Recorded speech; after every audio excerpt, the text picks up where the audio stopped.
Sage Chapel Cemetery has approximately 117 burials documented by either death certificates, obituaries, or tradition.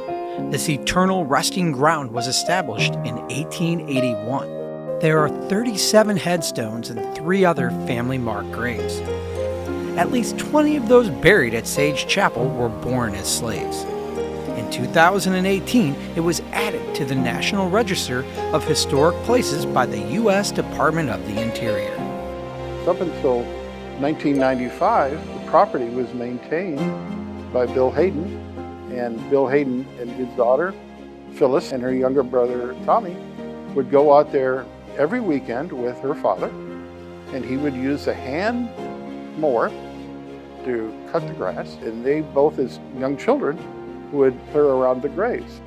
Once Bill passed away, Sage needed a caretaker. Then, in 2001, the city began mowing the cemetery and providing tree removal services as needed, as no active ownership for the site could be located. The city has realized for years and years that there is no legal ownership of it, of the property. The last deed that can be found is from like 1899. It is no longer in effect.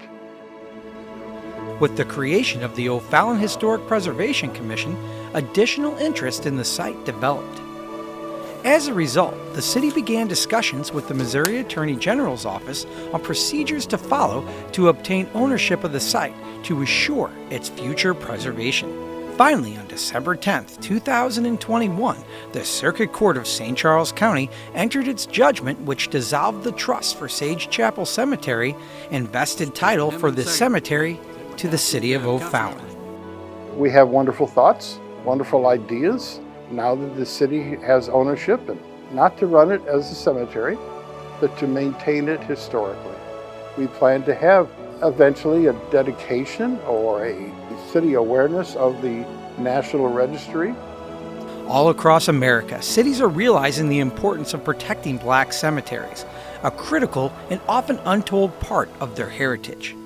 While Sage Chapel has been an active cemetery for generations, many gravesites cannot be precisely located. As a result, no further burials will be allowed. We see some gravestones on the left side, we see gravestones on the right side, but nothing in the middle. Well, Phyllis will say, she was out there for many of the funerals, many of them her family members, and every row had gravestones, but they just disappeared over the years. They've been broken or stolen, and they're gone. We are well aware of 117 people that are there. We know there's more.